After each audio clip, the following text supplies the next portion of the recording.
Welcome to United Shades of Gray, Conversations of Race in America on WSGW. Now, here is your host, Kareem Bowen.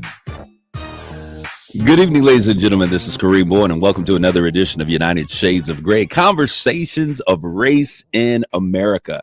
I am in the studio once again with my main man, John B. in the place to be. That is the name that I affectionately gave him since he's working with me. John, what's good with you, my man? Hey, how's it going? I'm good. I figured since I was a black man and I'm on the radio, I had to give you a name that rhymes. So you, John B. in the place to be, since we always rapping, right? Yeah. But anyway, so how has your experience, or we've had a holiday? What did you do for the holiday weekend? I worked.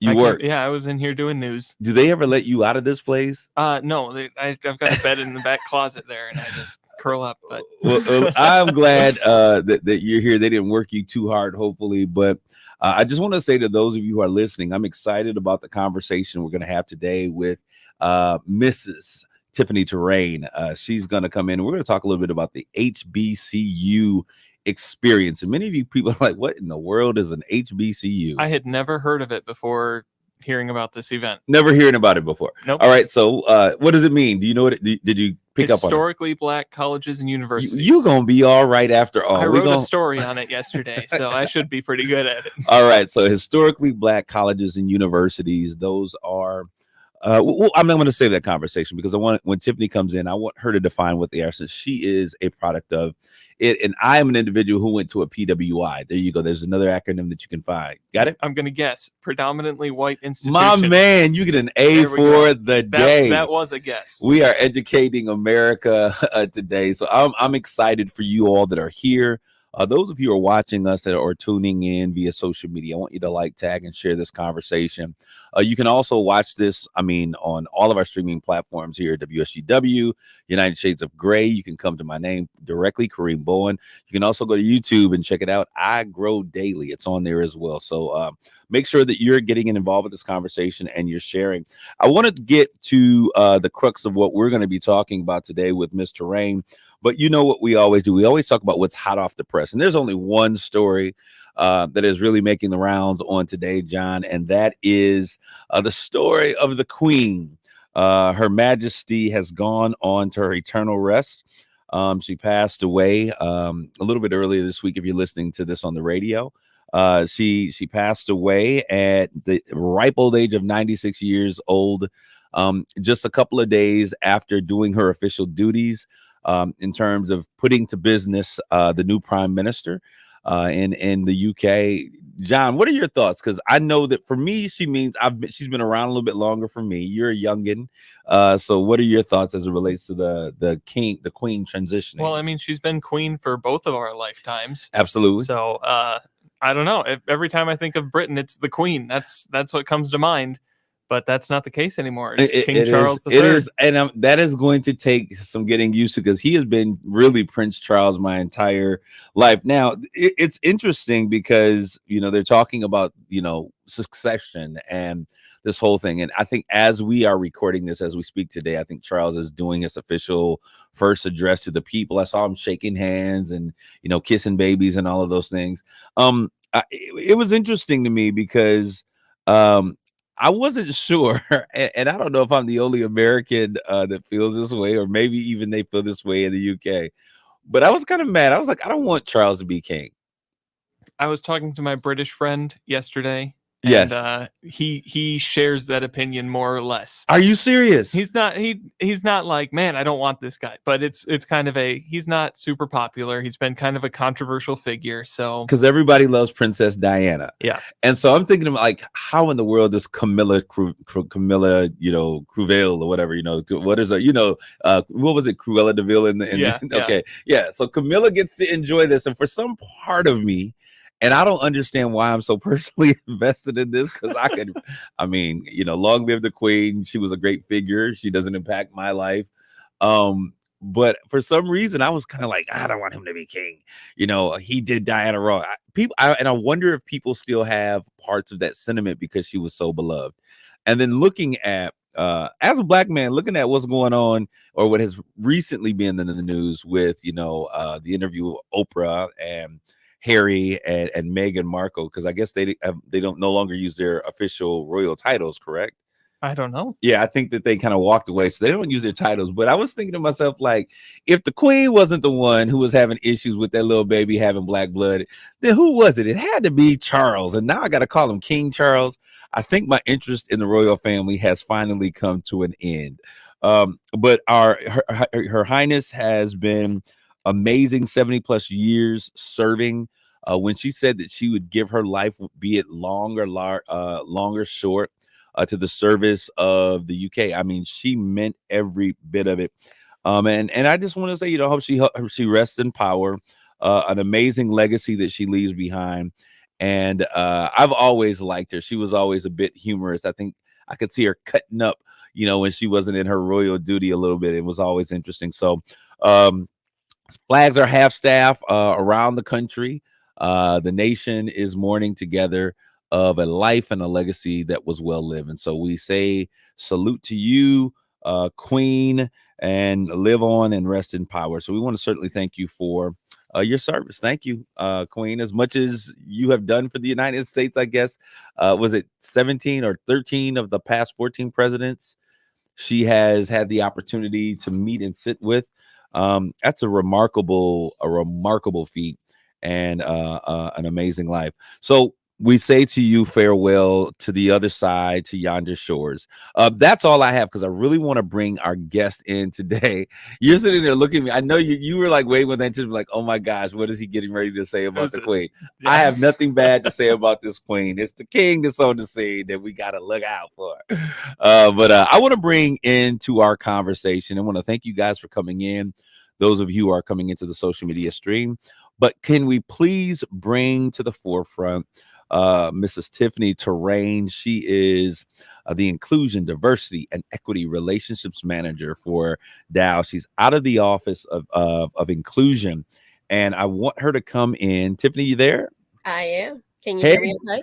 Yes, I'm seeing you in your beautiful colors. If you could just show us what your shirt says. I think it says Southern University Law Center. It does. So I'll start at the top. My pink scarf is to represent my sorority, Alpha Kappa Alpha Sorority Incorporated. And and Southern University, it actually says Southern University Law Center, and you see a little bit lower the scales of justice there and our motto. But yeah, so I had to represent. It was an HBCU conversation. And I want to say, first of all, for those of you who are listening, there is a remarkable weekend that has taken place. If you're listening in reverse on Sunday, but if you are listening to this via social media, there is an amazing events, a series of events that are taking place out at Saginaw Valley State University here in Michigan. And so, to those of you who are out there in our Chicago market, we apologize for you not being able to be a part. Unless you want to get on a plane, you can probably get here in 50 minutes and join in the fun. But those who are here in the Michigan Bay region area, you have the opportunity to get out if you're listening via social media. Great things that are planned ahead. We're going to talk about those great things, but I want to start with Tiffany. So Tiffany, we're talking about historically Black colleges and universities. Share with us a little bit about where you're from. You grew up where?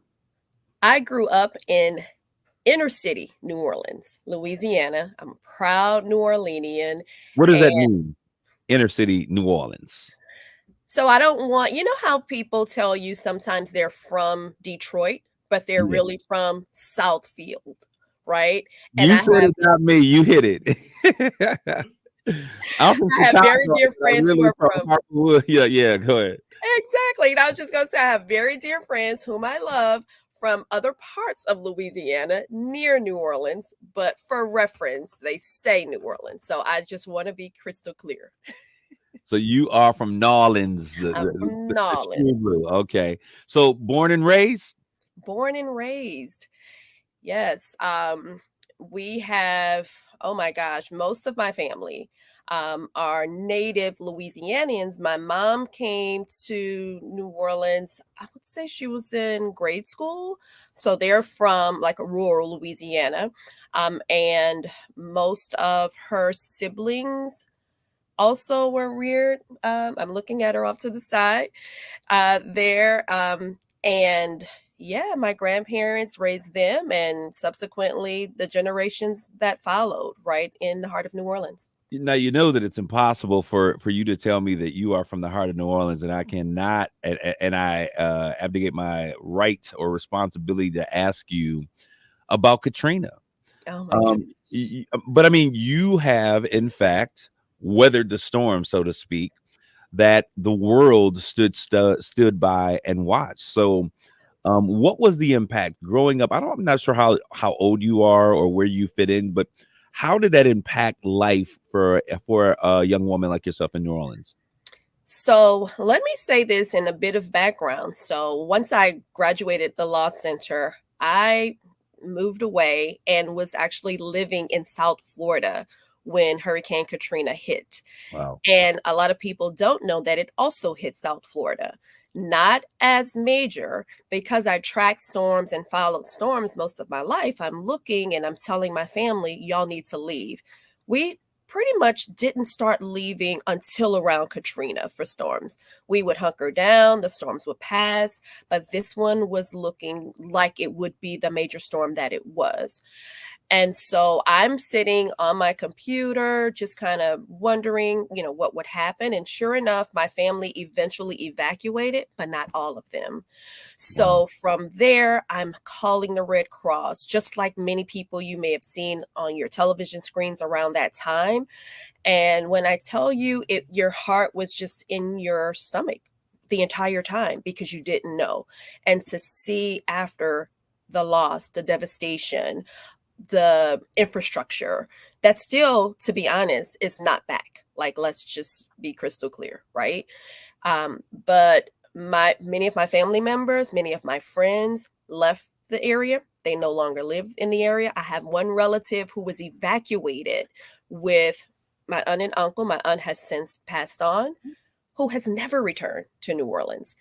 So it's many people who found that the New Orleans that they knew and loved would never be the same. It's come back. Like, it's come back, and there are things that have changed for the better. But I will tell you, leaving the city for people who had to evacuate, and many of them in the inner city did, they saw a different lifestyle. And they saw, oh, I can do this in Georgia. I can create community in Houston. And so many chose to stay in those areas. Well, yeah, we saw, just the response. People were being shipped all over the place just to get them out initially. That's right. And so you're saying that some of them found a silver lining That's right. in the midst of that storm. Absolutely. Okay.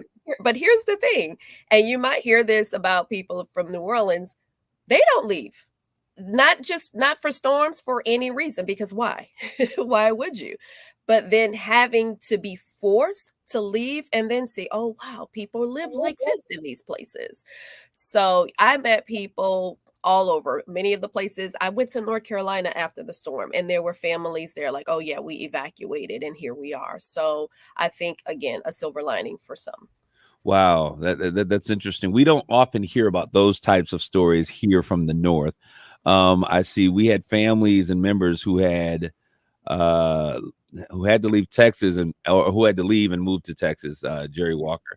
That actually happens to be my mother. She often tunes in, so we want to thank Hey you. mom. I didn't even know that myself, so thank you for the bit of information. Yeah. But Tiffany, so we want to get to you talking. You said something at an event that I was at yesterday evening, which was absolutely amazing.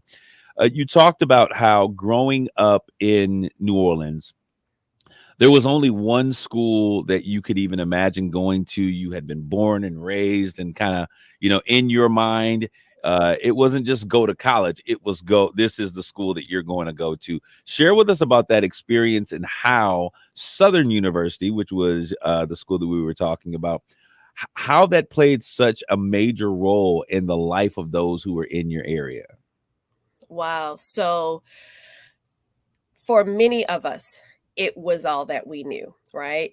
Like I shared, for as long as I can remember, I was in grade school. I don't remember the first grade where I started attending with my family, but it was going to Bayou Classic, dressing up, attending as a family because it was a family event. and seeing this majesty. I mean, for lack of a better term, you had the homecoming courts from Grambling State University and Southern University. You had all of the media, the sponsorship. This was huge. Again, for kids from inner city New Orleans, that, wow, I can go to a school like this and participate in activities where I can show my sportsmanship, where I can participate in the marching band. So my family, most of them attended Southern University, which is what brought us to those events. So again, I'm getting it from in my home and in my community. Many of my teachers, I had the best fortune of being educated by Black teachers in the city of New Orleans. And so it's everywhere you turn, it's being enforced, right? But I will say, and I don't want to overlook, I went to another HBCU. I shared that as well.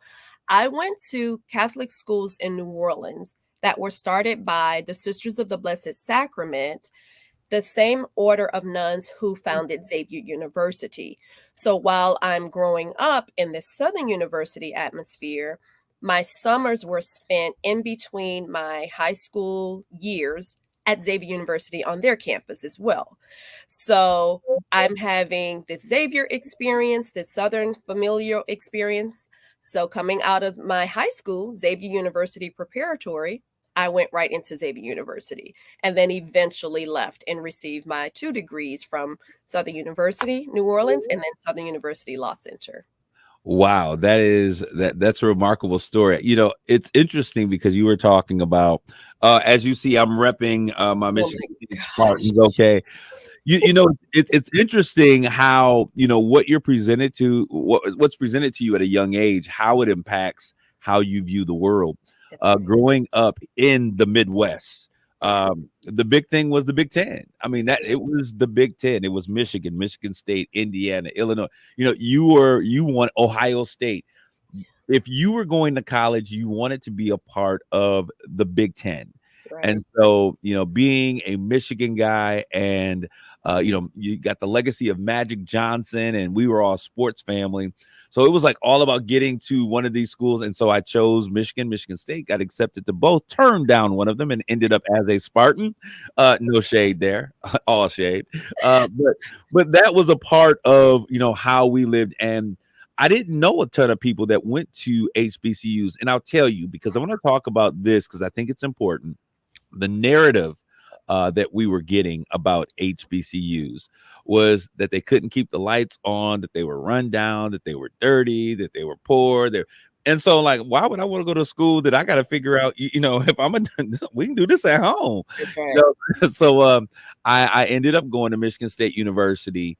And I'll tell you what, I had never had a Black teacher my entire educational career until I was a sophomore at Michigan State. And they had one professor whose name was Professor Scarborough. I remember him because it was such an iconic moment in my life to have a Black man who was a teacher and a tenure teacher at a major university. So that whole experience that you're talking about, I can't even relate to having Black teachers. I think that the only Black professional that I remember growing up was Mr. Ruffin, who was the insurance man that used to come to my grandparents' house, in a suit every single day. And I thought he was one of the most intelligent men. And my parents always told me that Dr. Cambridge, who was an African-American doctor, was actually the doctor who delivered me. Now, I know I'm going to get that right or wrong real quick. Mama's she's in the stream, so she's going to let me know. But if I'm correct, I believe that those were the only examples that I remember of professional men and women. So I want to talk about the narrative because, see, when you're from the South and you see these universities and family members are a part of these institutions, you get one narrative. That's right. And the narrative that in other communities that they share are the issues of blight in those communities. Let's talk about that.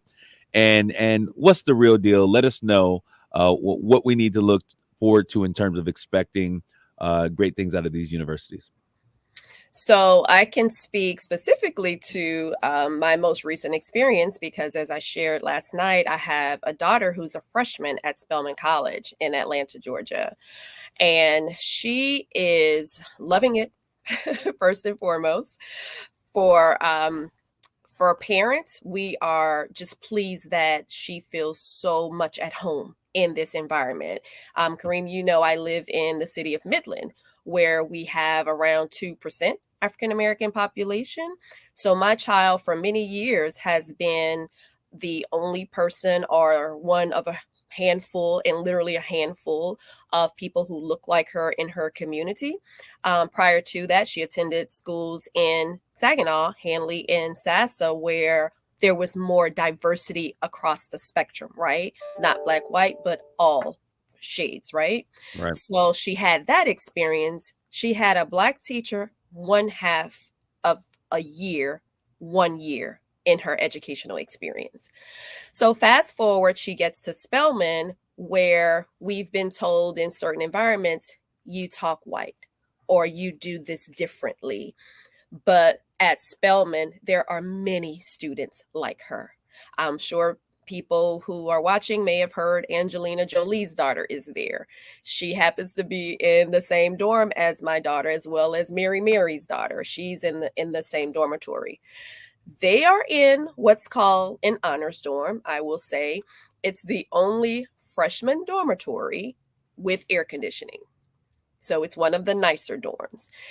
The other dorms, I'm told, are nice-ish, but but many of the families are, you know, they had to bring in air conditioning or fans, like something that can keep the kids comfortable.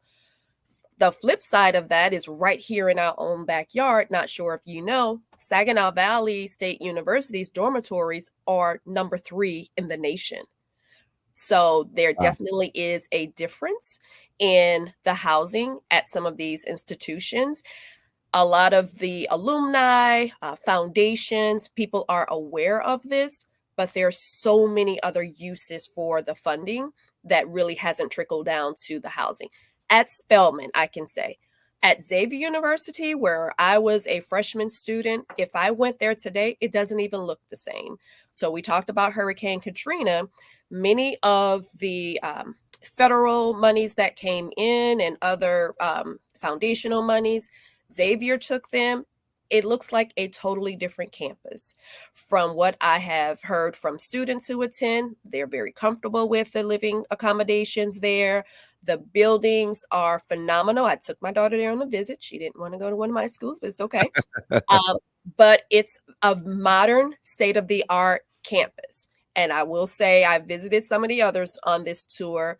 They still have some work to do. Well, I think you nailed it.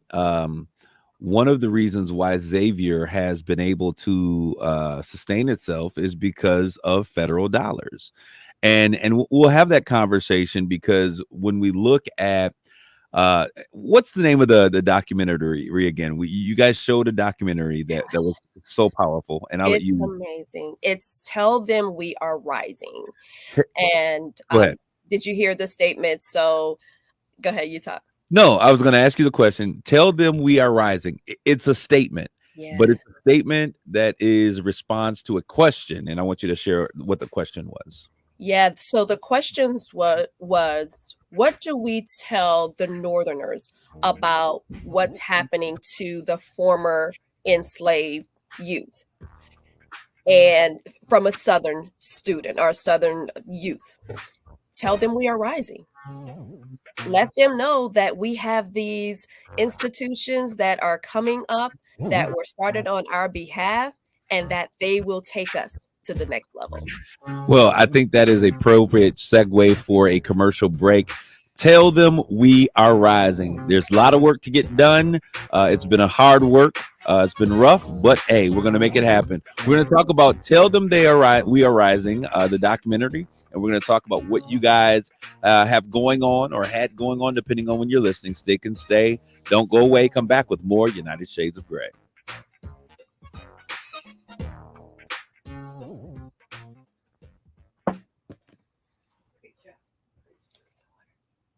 Water in a glass. Water. Thank you.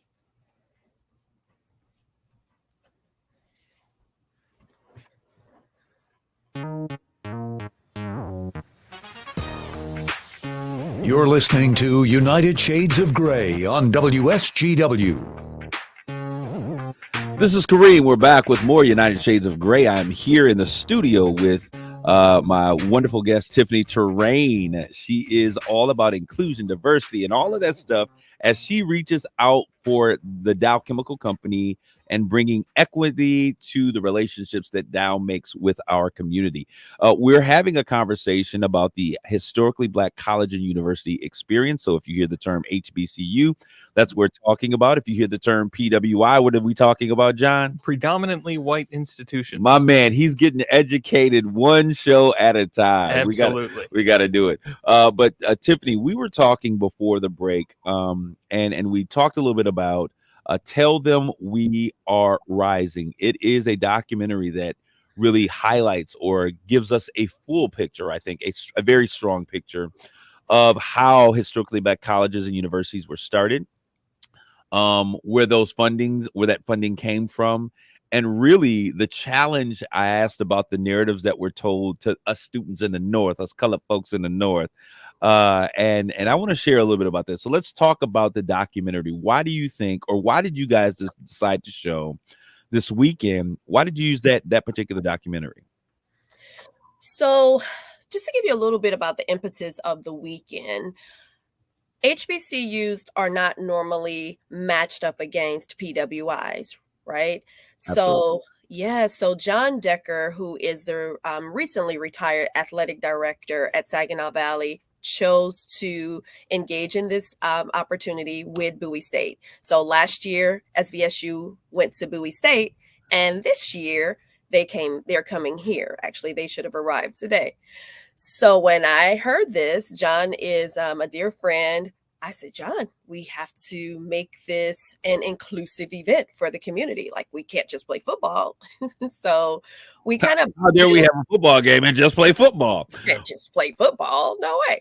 Because if you talked about growing up and not having those experiences, Absolutely. right? So if we have the chance to bring them to the youth in the community, then they will see.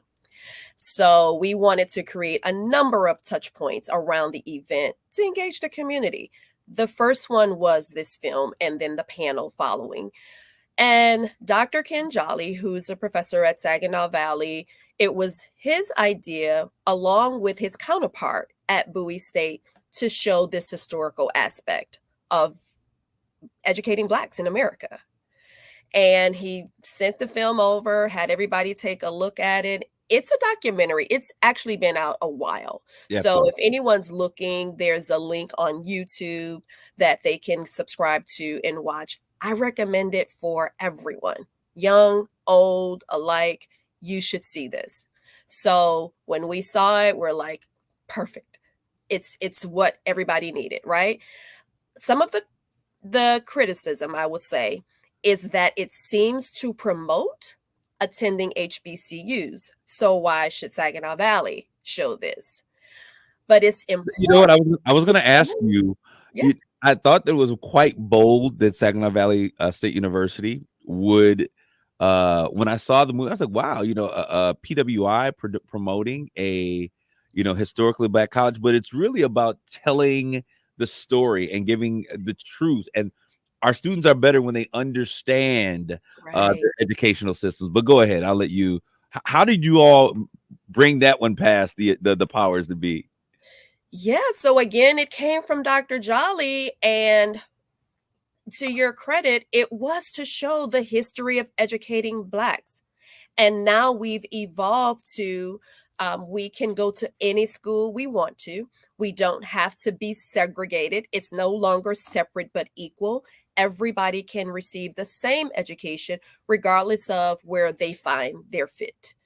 And so for Saginaw Valley, I've been in the community now since 2011. 2011, 11 years.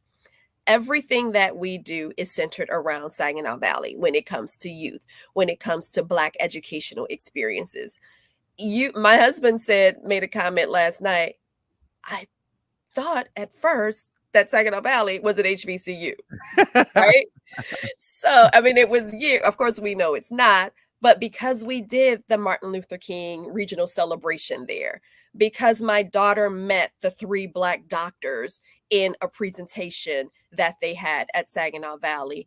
Those Black experiences were a part of this community from this predominantly white institution.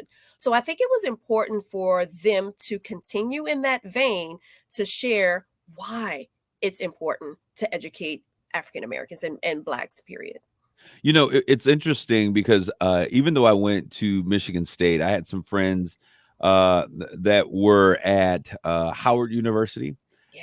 and some that went to Southern FAMU, which was Florida A&M. You know, all of these other schools that were Black schools. And when I went down to visit them, I was blown away.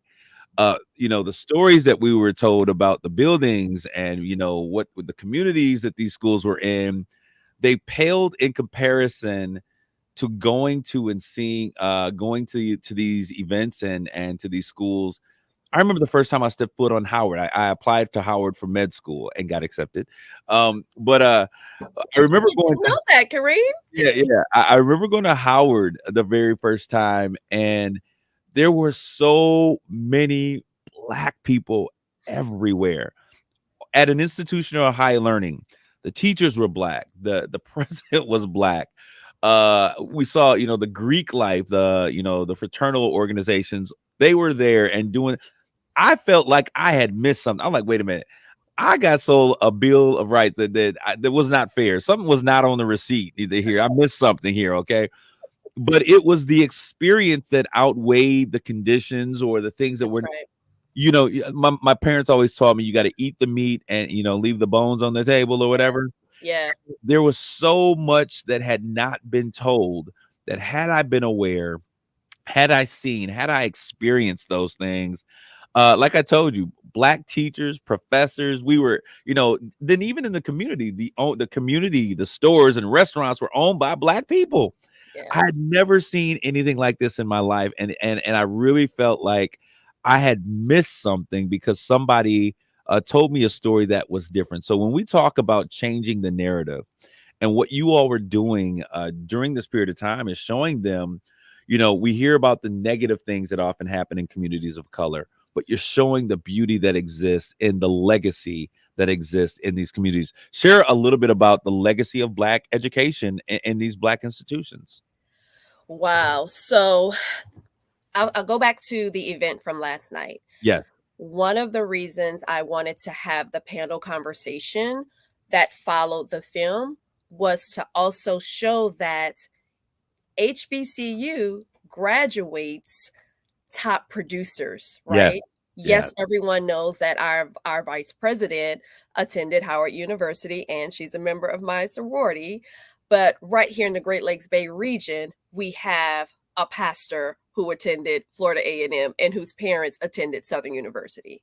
Yeah. We have Mr. Eric Smith, who is the president of the Saginaw Township School Board. And of course, my awesome... And an engineer, yeah. And an engineer from North Carolina A&T. And of course, my awesome and fearless leader, your friend, Karen Carter, who is the chief HR officer for Dow, a multinational Fortune 100 company, and the chief inclusion officer. So I hear a lot, especially in preparation for some of the activities this weekend in that debate, that HBCU graduates are not as intelligent, or they are not as successful, when that is totally not the case. And I'm sure some of your listeners and yourself might be aware of some of the billionaires who are now giving of their resources to HBCUs. When you really get involved and you stop going by narratives that are framed to keep you away, and you pay attention, you recognize that schools like Howard and Morehouse are considered like the Black Harvards. I mean, there are so many exceptional minds that are coming out of those schools that it's absolutely amazing. And you're right, there is now an investment into those schools.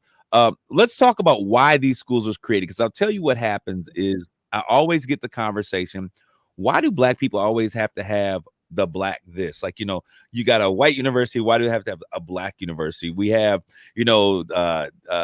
Independence Day. Why do we have to have Juneteenth? It seems like black people continually want to have their own. But let's talk about why these institutions were created to begin with. That's right. So that's a very interesting question that I think a lot of people should kind of listen in. We need to have something that is uniquely geared to the advancement specifically of African American and Black youth. Unapologetically, because everything else is mainstream. And so mainstream for us is do things differently, do things that are not necessarily familiar or second nature to you. Whereas it was shared in the film, some of these students shared, I have never felt more at home when I stepped onto these HBCU campuses. So you have, for instance, again, I go back to my experience at Southern University. These men and women who were there at a university that was started to educate Black students, to make us competitive and skilled lawyers, right? They knew our names personally.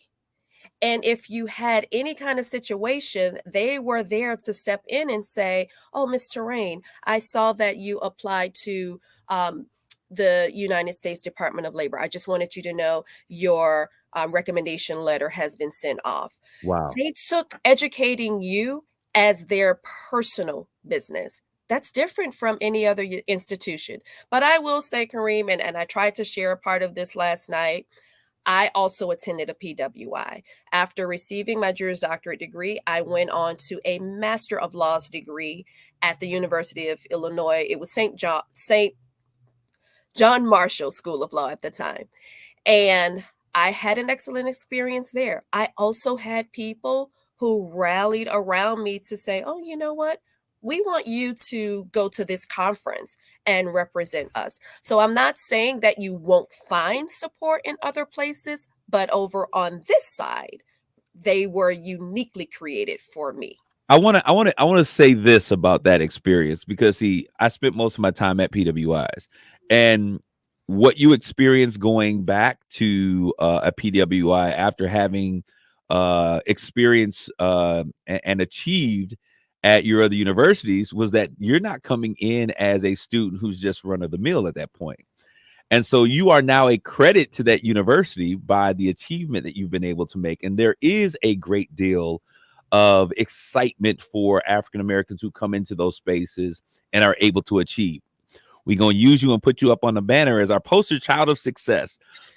When you were, I'll say that, I can say that boldly, but when I think about how, I wanted to say, first of all, listening to your degrees and your achievements, the first words that came to mind were Black excellence. I am so pleased to be able to have you here, and hopefully the Michigan Bay region understands what we have in you and the fact that you are doing the work that you're doing here. So Black excellence, I applaud you and the work that you're doing.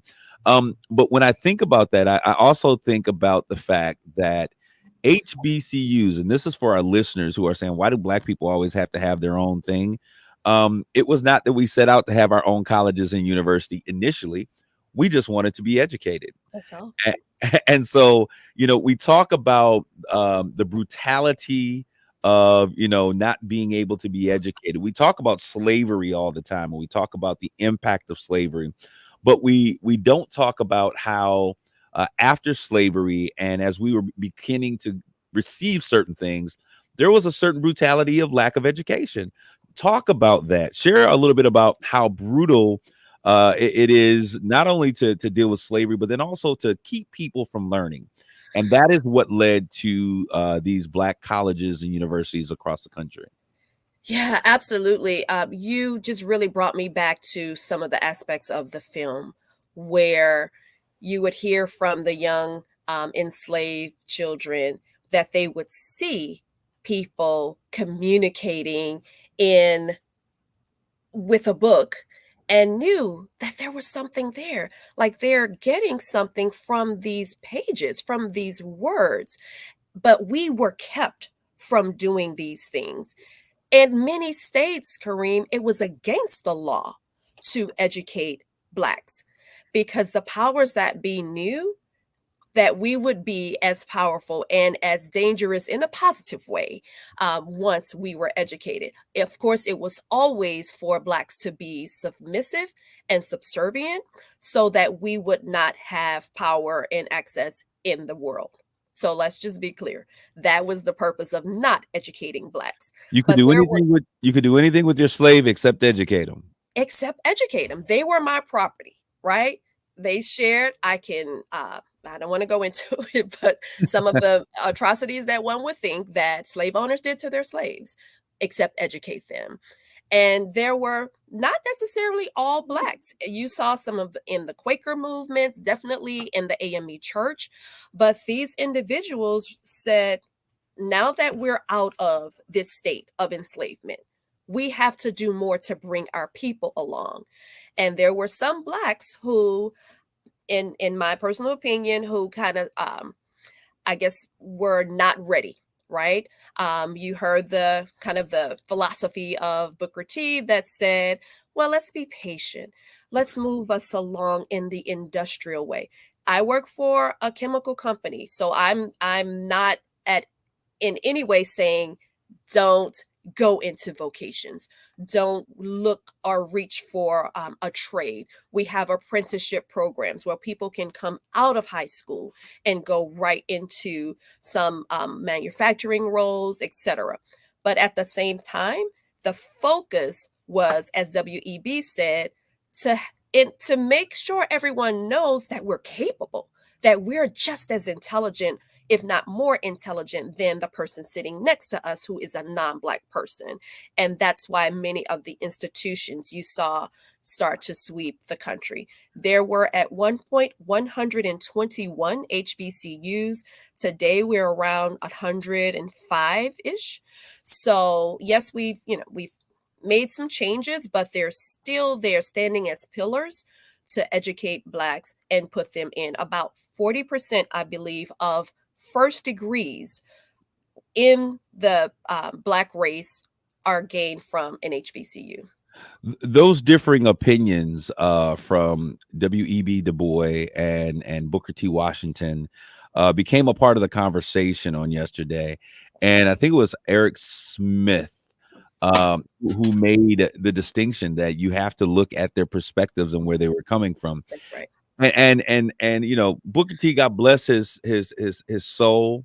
You were talking about being patient. And my historical understanding of him has always been that he thought that Negroes should be educated, but to be educated to serve at the needs of white America, I couldn't have been there with Booker T because he'd have got a whole story, the whole truth on that one.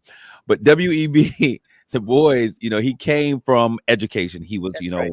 he had an understanding and an enlightenment of how education frees the mind. That's right. And it, you know, the saying goes, free your mind and the rest will Everything follow. else will follow. What role does education, you know, be it in a PWI or an HBCU, how do you see education playing in the freedoms, because there's still freedoms yet to be won for Blacks in America today? So I'll give you a personal example. I shared that I was born and raised in New Orleans.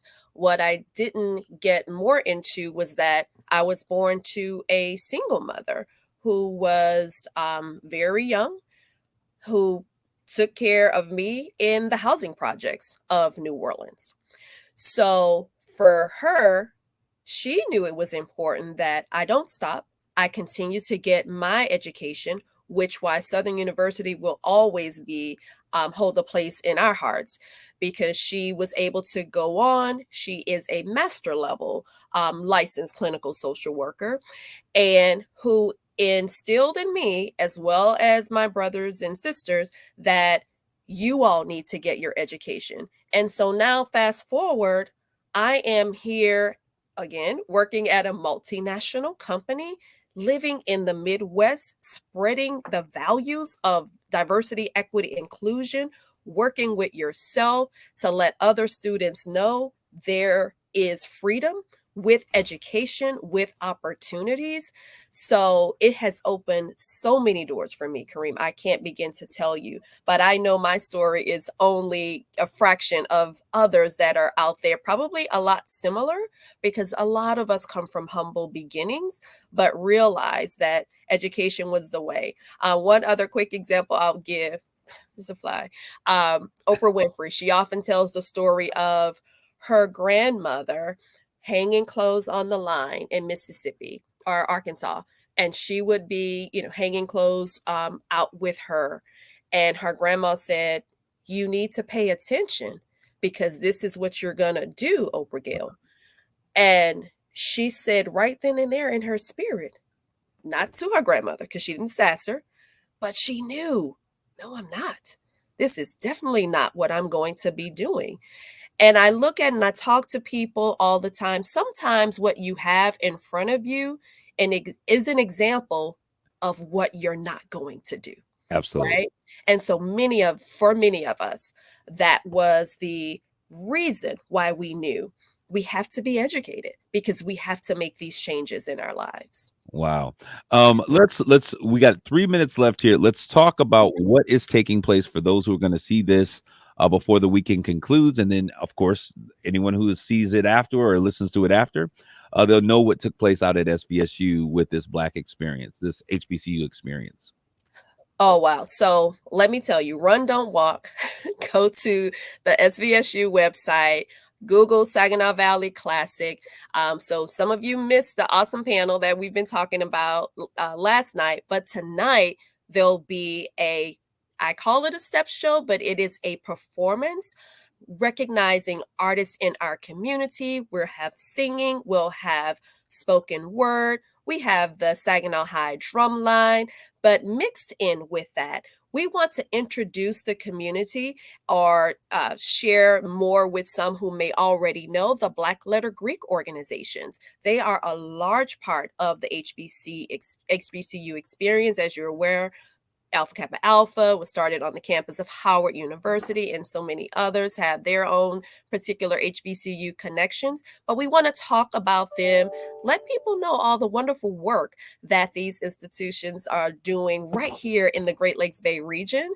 So we'll have a mixed performance tonight. And then tomorrow, we have family style tailgating beginning at 10 a.m.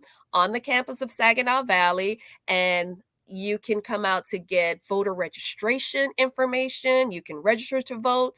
You can partake in STEM activities. We have our Dow team out there to share a little bit about manufacturing careers. We have See What Works with Kanika Pugh, who will be doing some STEM demonstrations and experiences with our kids.